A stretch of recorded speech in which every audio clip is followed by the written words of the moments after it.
Okay, so I'm going to go ahead and get started. I believe I am on, and is Dr. Nicole Holland-Sims on?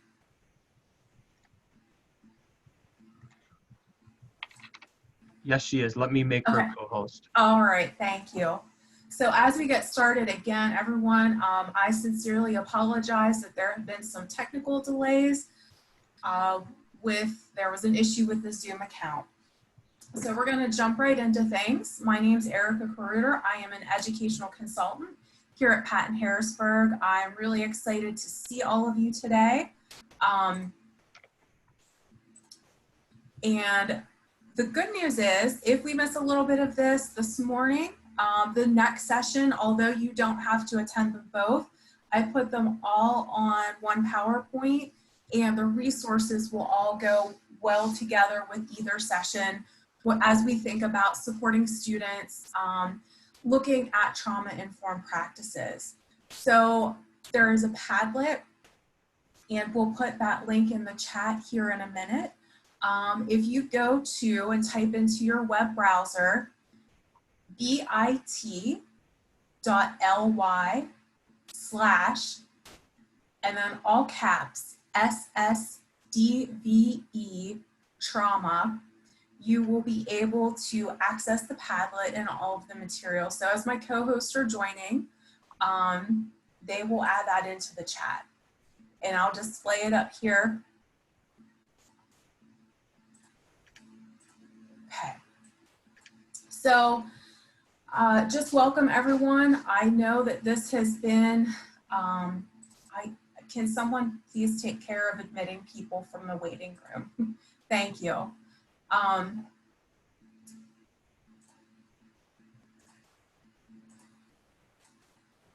So I know that this has been just most unusual time for everybody. And this session is really for those of you who are mental health providers, school psychologists, school counselors, school social workers, home and school visitors. Perhaps you are working for an agency that provides supports to students in the school setting. If you're a special educator or even a general educator administrator, these resources, I think you'll find them to be handy. We're going to kind of look at this through the lens of, as school mental health professionals, often what we do is support people through the lens of consultation, providing supports, providing resources. So as we look at these materials today, we hope that you'll find some new things for your toolkit. So again, you can just type into your browser bit.ly/SSDVE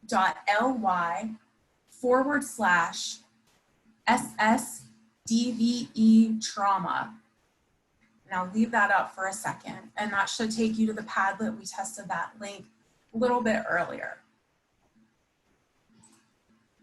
Okay, and Nicole, thank you, is posting that into the chat for you. So if you're having difficulty taking it from the screen, copy and paste it from the chat into your browser. You'll get a copy of the PowerPoint along with some resources that we'll be talking about.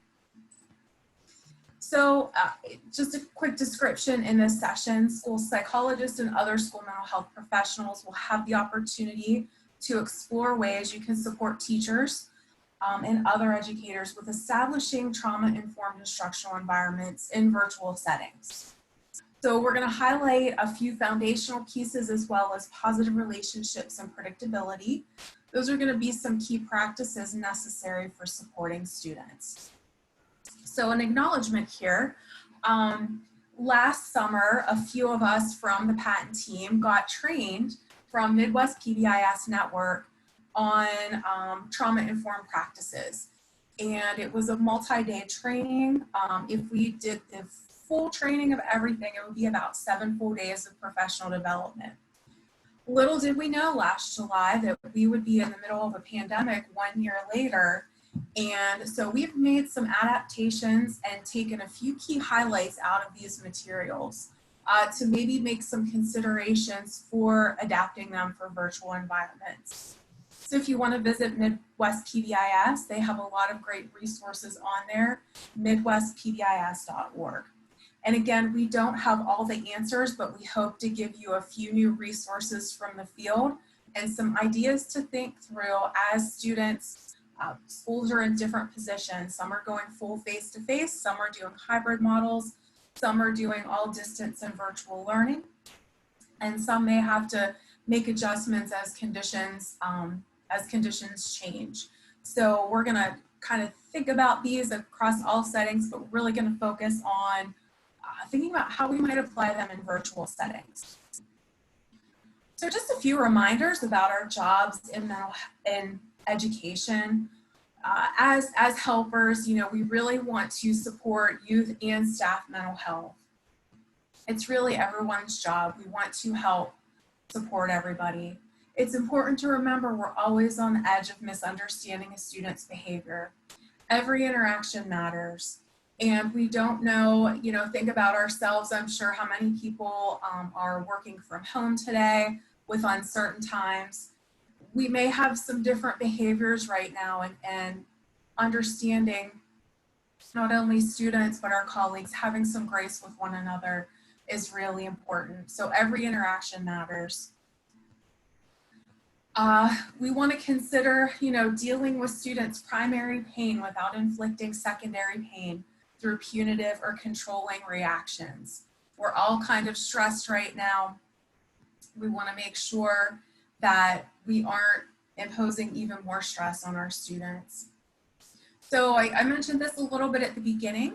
As school mental health professionals, our role is often to provide support and consultation to teachers, administrators, students, and families. As we review materials today, again, we modified these.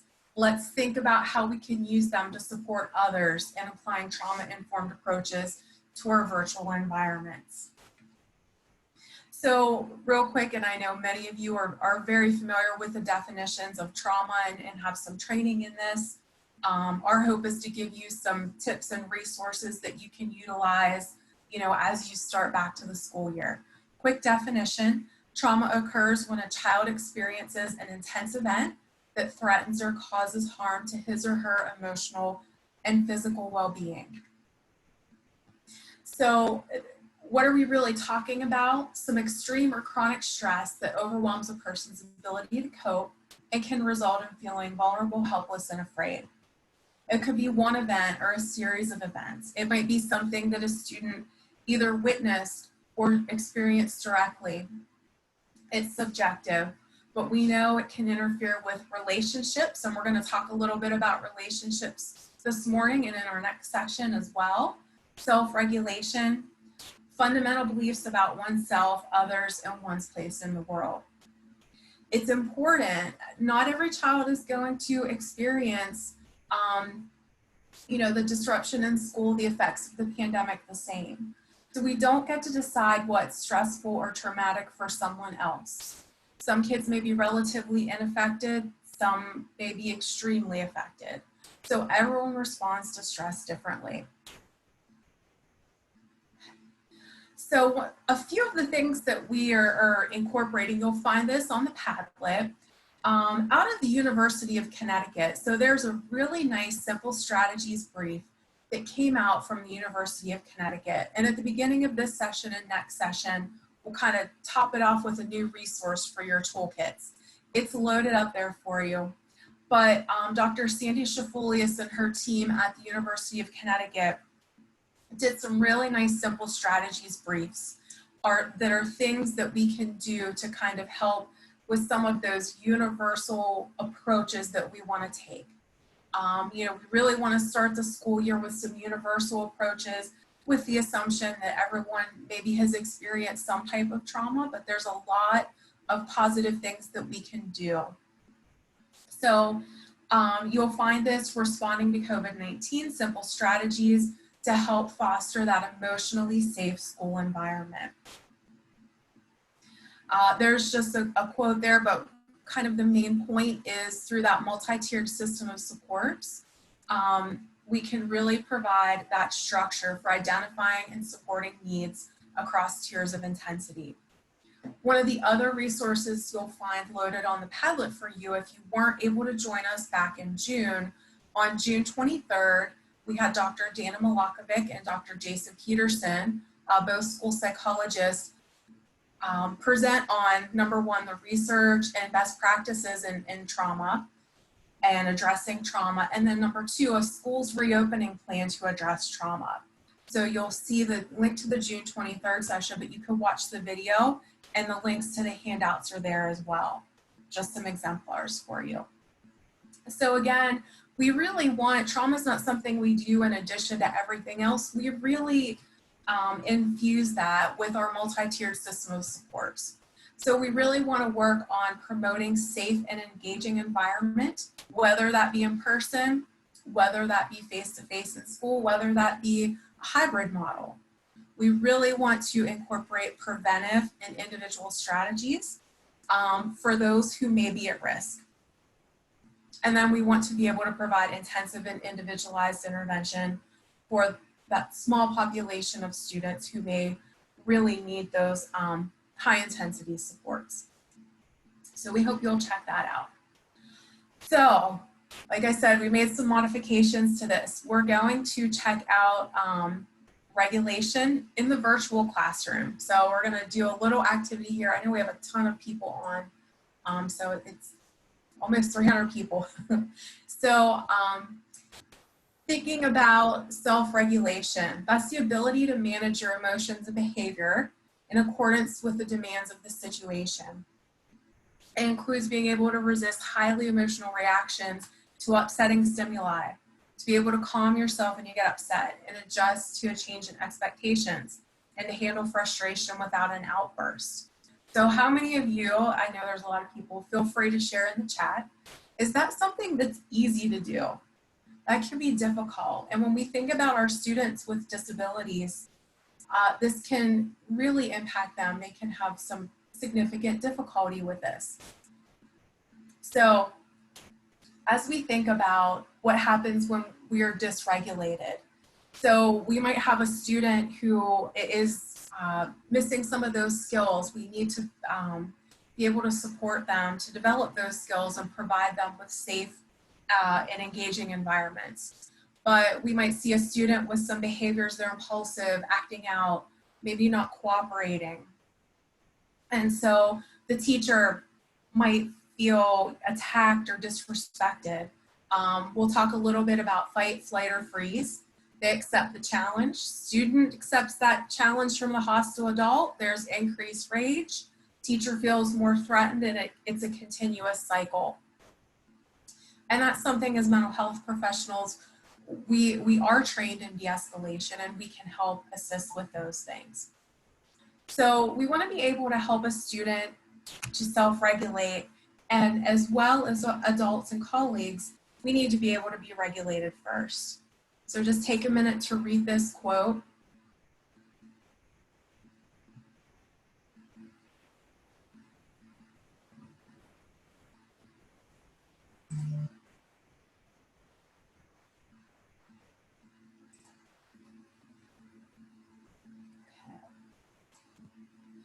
So we know that we are just, when we have some type of stressful stimuli, we have a reaction. Our reaction can be fight, flight, or freeze. And these are things we need to consider whenever our students are experiencing something stressful. They're gonna have that fight, flight, or freeze reaction. How do we plan for it?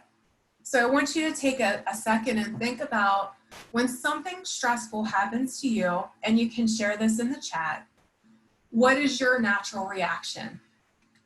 Is your natural reaction fight, like this little turtle? Is it flight, like this dog, he's running away? Is it freeze? We've got a little surprise squirrel here. Or, and this one doesn't come naturally to us, it takes some practice and some real awareness to be able to do this, but is our natural reaction to be able to de-escalate. I tend to be, when there's something really stressful for me, I tend to be like the squirrel. I tend to freeze for a little bit. I just take it in before, I make a decision and do what is next. I'm definitely not a fight, but we have those reactions ourselves as professionals. I see, thank you for sharing in the chat. We've got a mix of different things. So think about our students who aren't trained professionals. They're going to fight, flight, or freeze. So we need to consider, how can we support some of those responses in the classroom? And it can be very hard to do. Yep. Thank you, school nurse. So a few things. So effective classroom management, when we think about those fight, flight, and freeze responses, we want to be able to support educators with having effective classroom management practices. There's a lot of research behind it. Positive student outcomes, academically and behaviorally. Good classroom management just goes hand in hand with good instruction. It also helps prevent more serious problems from our students who are most at risk. It helps prevent possible current and future behavior problems. When we look about the trauma-informed piece, it sends a signal to the kids that the class is a safe place to learn, and it has a more positive climate. So when we think about some of those effective strategies in classroom management, student engagement, and we'll get into a little bit more of this if you're joining us for the second session, but really that helps us determine how effective are those effective teaching strategies. So when Wong and his colleagues looked at kind of a meta-analysis across those factors, what they found was that looking at student engagement, classroom management was at the top of the list. One of the things that is a challenge in education, and I'll ask this when I'm training PBIS teams, for example, positive behavior interventions and support teams, how many of you had a class on research-based classroom management in your training program? A lot of people did not, so they really try the best that they can with what they know. And there really is, a science to classroom management. There's some research that shows us some effective strategies are pretty effective. So some of the things that we know, having that proactive classroom management environment can help educators spend more time on academic instruction and less time responding to problem behaviors. It really is that foundation. Effective classroom management practices are really the foundation when we think about those 3 tiers or a multi-tiered system of support for behavior and academics. Helping to build effective classroom management is relationships. So just in a meta-analysis done by Marzano and colleagues, teachers who had high quality relationships with students had 31% behavioral issues, discipline problems, rule violations, compared to those teachers that did not have high quality positive relationships with students. So when we think about the benefits of relationships, John Hattie, I'm sure many of you are familiar with the research that he does. One of those influences on student learning was teacher-student relationships. And so the greater of 1.0 or even above 1.0 is really great effect sizes. 0.7, 0.8, we're getting into some really good practices. Teacher-student relationships had high desired effects, meaning positive outcomes for students. So we want to empower teachers to be able to do things that work to benefit students. So it can be a little bit challenging to develop some relationships, especially when we're in distance learning. So this is important, and I think about all of you as school mental health professionals. One of the most common factors for children who develop resilience is to have one stable and committed relationship with an adult And having that connection with an adult at school is so important. So it kind of an activity you can do is think about all of the students in your school and what adult in that school does a student feel connected with? And especially as we think about distance learning and virtual learning, are there students in our building that maybe don't have a connection with an adult at school? And those are ones, you know, as psychologists, as counselors, as special education teachers, as nurses, that we can work to help make some of those connections for that student. So I want to pose a question to everyone. Thinking about flight, fight, or freeze in the classroom. You know, we want to have good classroom practices. We'll get into more depth with those in a minute. These are some of the things that we might see in a typical classroom. If student is experiencing flight, you know, something stressful has happened, they might be the student who flees the classroom. I'm sure we've worked with some of those students in our careers. Students who are avoiding others, maybe they're disengaged, they're withdrawing.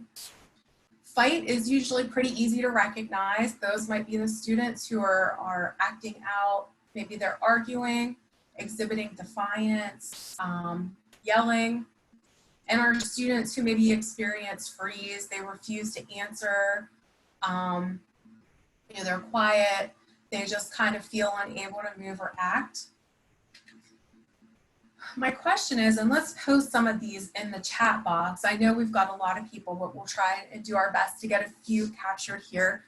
So as we trained this last year, we're thinking about a typical classroom, but what might that look like in a virtual setting? Give everyone a minute to post in the chat. What might fight, flight, or freeze look like in a virtual setting? Logging off the session, turning off their camera, leaving the session, tuning out, no response, being silly, leaving the meeting, maybe inappropriate language, sleeping, interruptions, all right. Muting everything, all right. All right, awesome. Shouting out. So thank you, everyone. So it can be a little bit tougher, right, to determine what might that look like in the virtual setting. So that's where we as school mental health professionals can help teachers kind of maybe think about if students are engaging flight, fight, or freeze, and that might be some of the reason for problematic behaviors. Okay, so let's take a minute and define safety. So here's our definition from the dictionary: freedom from harm or danger, a place that's free from harm or danger. We want to establish safe learning environments for our students. So what makes you feel safe at school, in the community, with your friends? Feel free to share a few ideas in the chat. I know the other day I did a session, Dr. Hunter will be joining me and leading the session this afternoon, but we use breakout rooms, and a lot of those school psychologists and school social workers hadn't used breakout rooms yet, and they said they weren't quite comfortable with that. So being with a group of individuals where you're able to speak freely, strong relationships, knowing you won't be judged, awesome.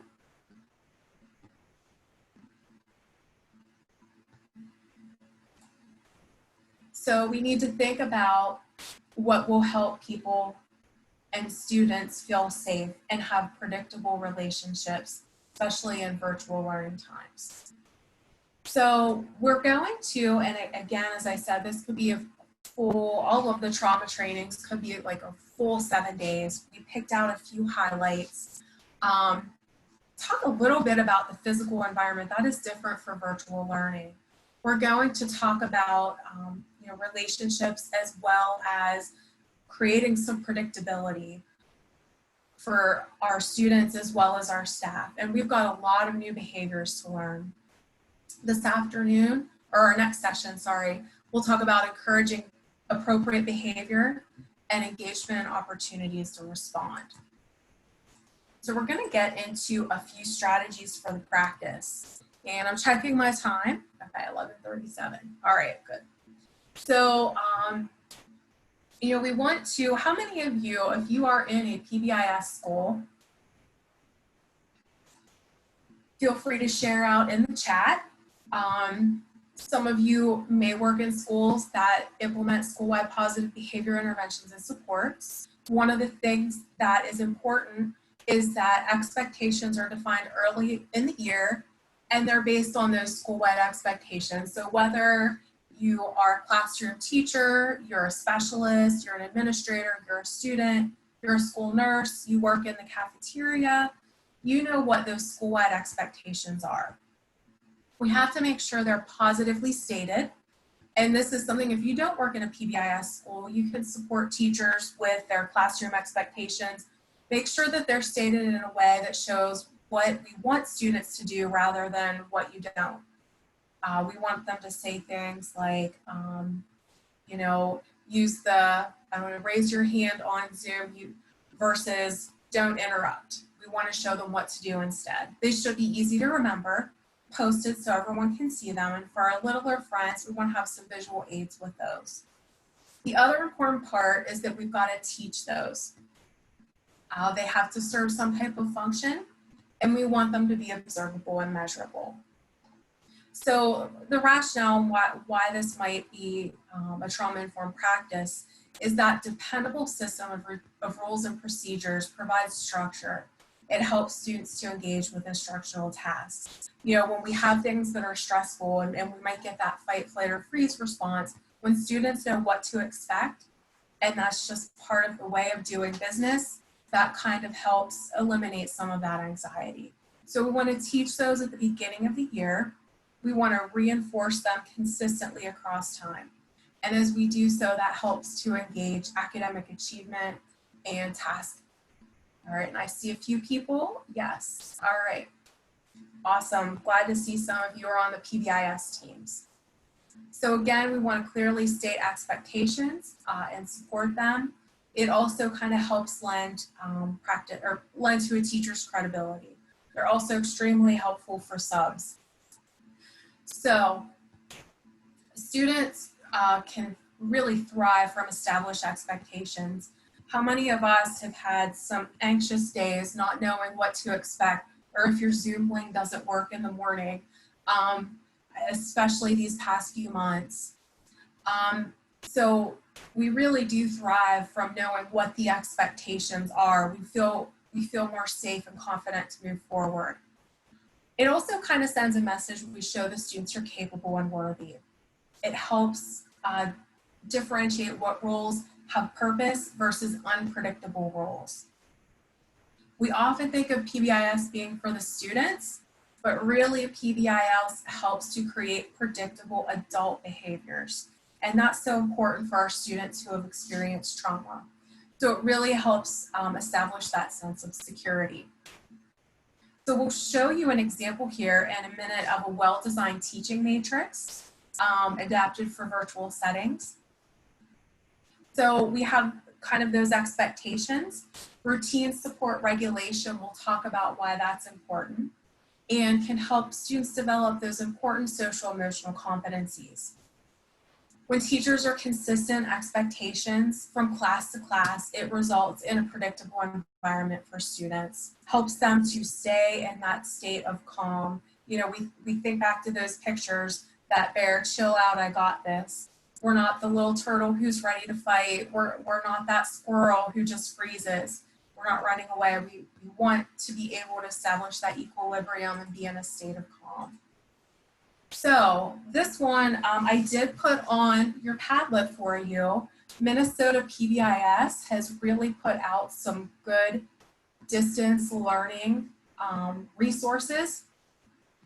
This one I really liked. It takes their school-wide expectations, but notice there's a column for learners, right? And we often think about our PBIS in that lens. These are what students will do. But I really like this because it also had some expectations for parents, caretakers, and guardians. as well as staff. One of the things, you can kind of take a minute and look through this, one of the things that's important as we consider equity for students, you know, some schools have rules, have your camera on.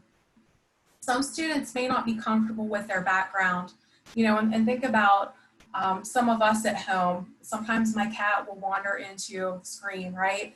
I don't like that. And think about some of the home environments that students might live in. Not every student may be comfortable, you know, maybe there's a lot of children in the home, or you know, maybe they're working in a location in the home they just don't want other students to see. So camera could be optional, maybe not required, and help students find fun virtual backgrounds. You know, if they do want to use the camera, but are concerned about any background things that they might not want their classmates to see. So this was just a nice example. You can check some more out on their website. Okay. So helping teachers and educators involve students in creating classroom expectations, especially our older students, especially high school.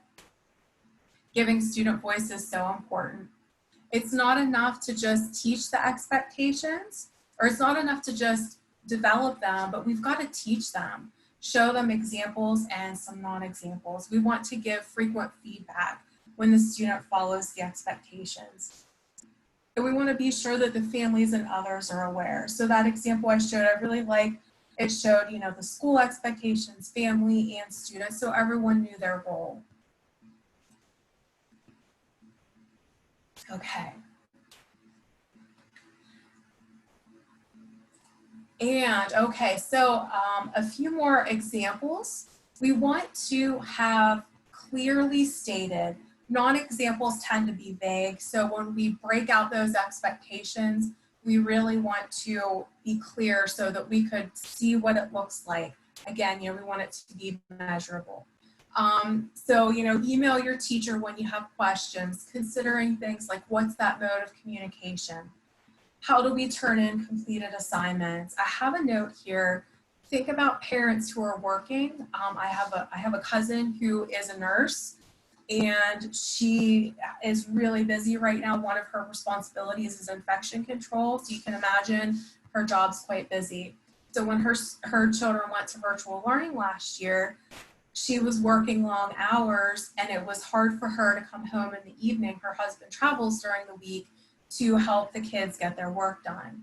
So think about working parents or parents that have other responsibilities during the week. It might be difficult for them to support their kids during the week, but maybe on the weekend they'll have some time, have a little bit of flexibility and grace. So if there is synchronous learning, you know, we want to have students log on at the scheduled time, you know, check Schoology, whatever learning platform, 1 time per day, whatever that expectation is. Giving some grace if students are sick or have an excused absence.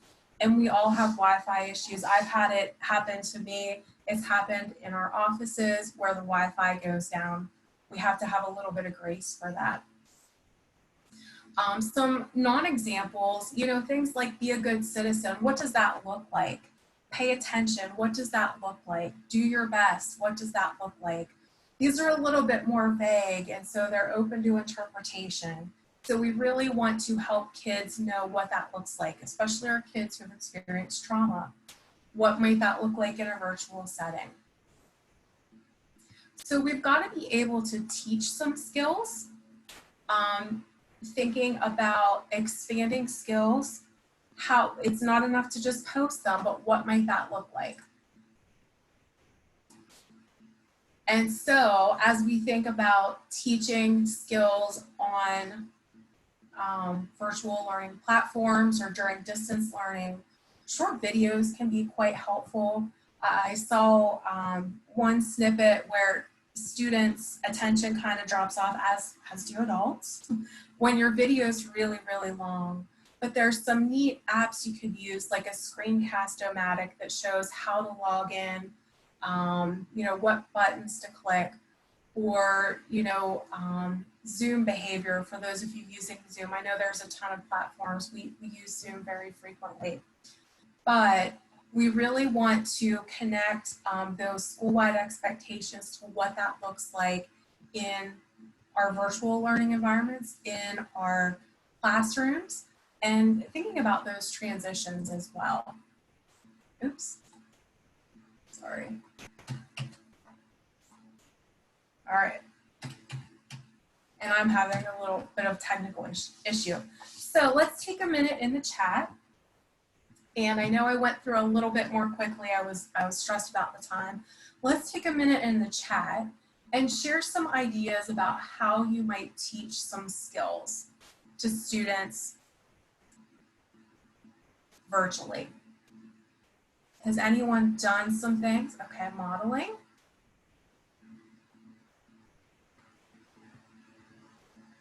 Modeling those, awesome. Social stories.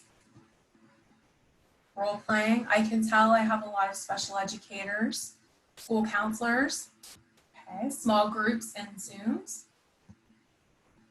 Using objects and manipulatives.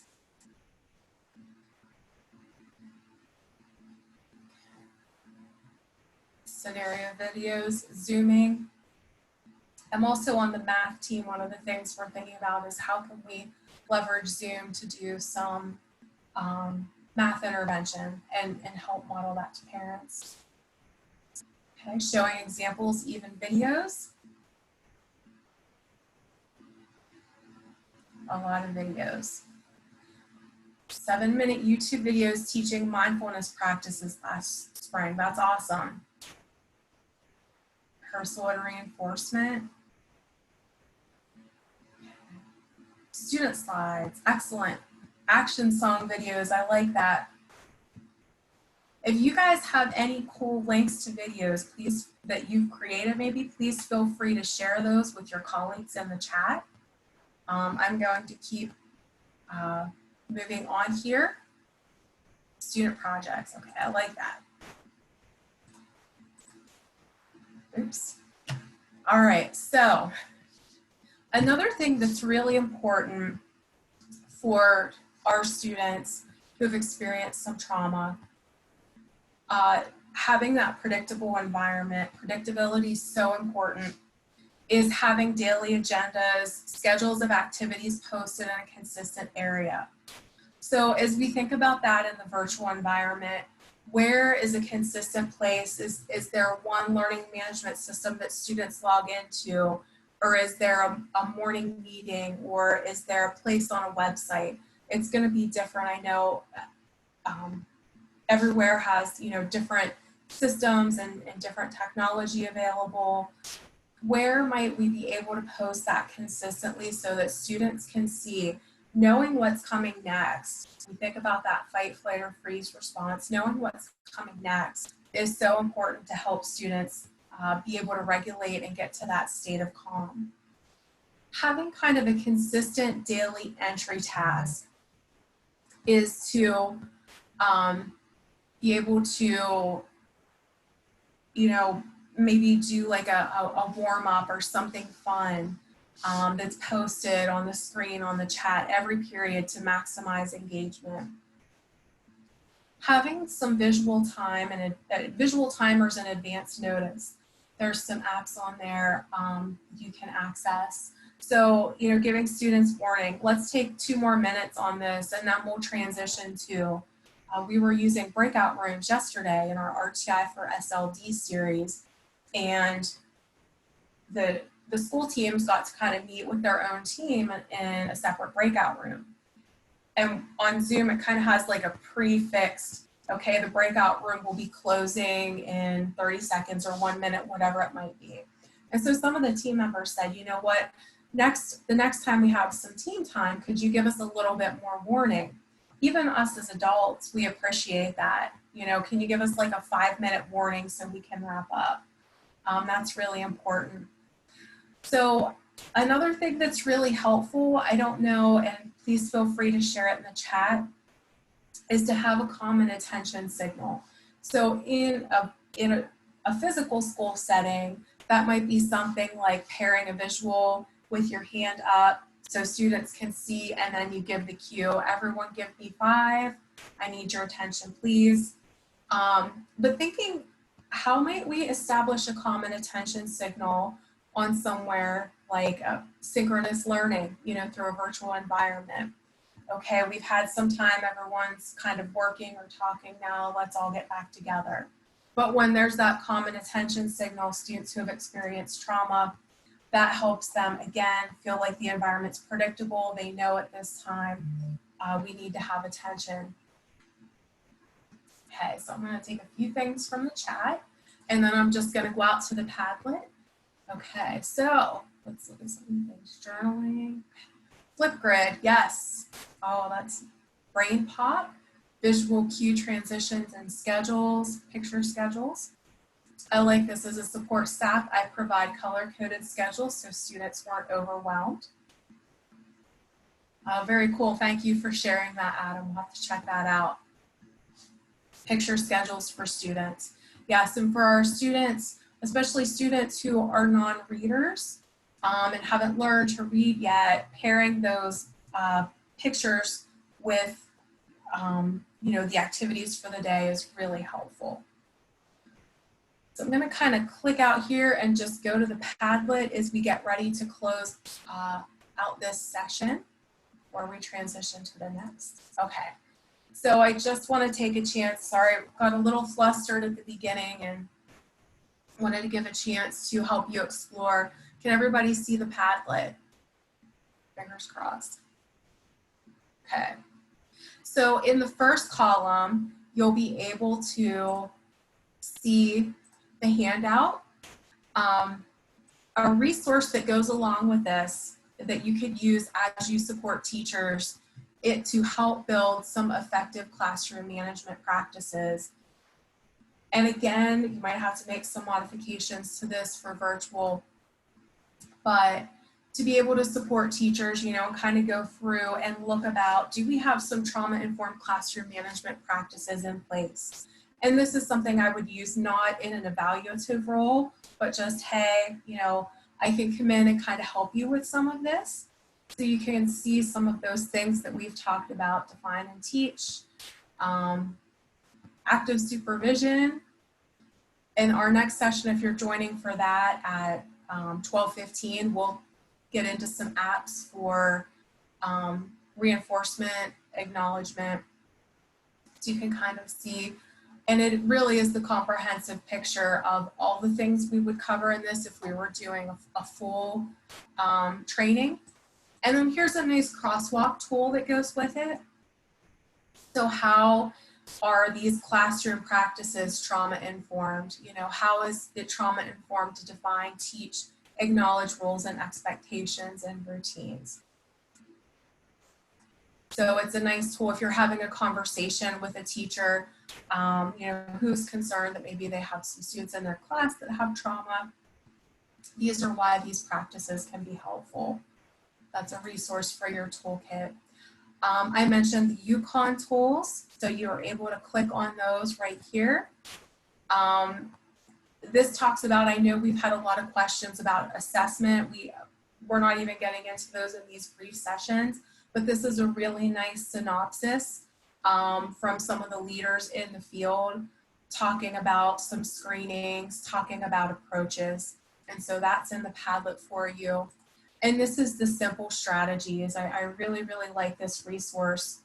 If any of you are providing some professional development back at your districts to support educators, this might be a nice, easy to digest handout, but it gives a rationale, and it talks about some of the things that you might see, common reactions depending upon the age group that you work with. If you work with young students, if you work with school age, adolescents, things for adults and older adults. And then, and sorry for scrolling. So we'll get down here. They have different kernels, different activities or simple strategies that can be implemented. So again, staff have so many things on their plate this year. Even finding some of these strategies, 1 or 2 things that they can really do to help promote a safe consistent, predictable environment for students. So there's just a lot of neat different things in here, really digestible. We hope you find that helpful. Here is the link. Here are a few websites to check out. Midwest PBIS Network, where we pulled a bulk of this material. We have our own Pennsylvania Positive Behavior Support Network. Patent School Psychology Initiative, we are just getting that initiative built. I've been running off the ground this year, so continue to check back there. Our National Center on PBIS. Also in here posted, you'll find the PBIS Minnesota.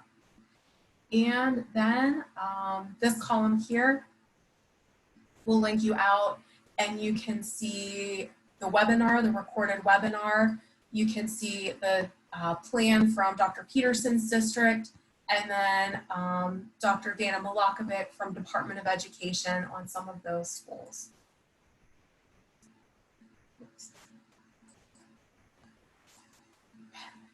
So I'm gonna just check the chat real quick. Oops.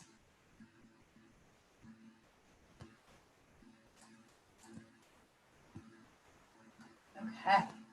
All right, any final thoughts, or I'm just checking the chat real quick and making sure. I know we've got some tight timelines on this conference, and I don't want anyone to be traumatized by not having a break between sessions.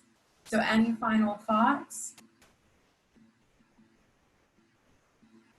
Please feel free to post those in the chat.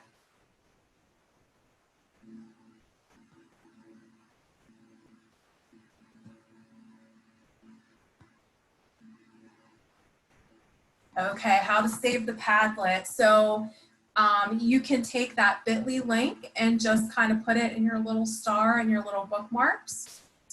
Can Ronnie post that in the chat again, please? And the other thing you can do, thank you, Ronnie, is just type in bit.ly, and then I named the back half SSDVE trauma.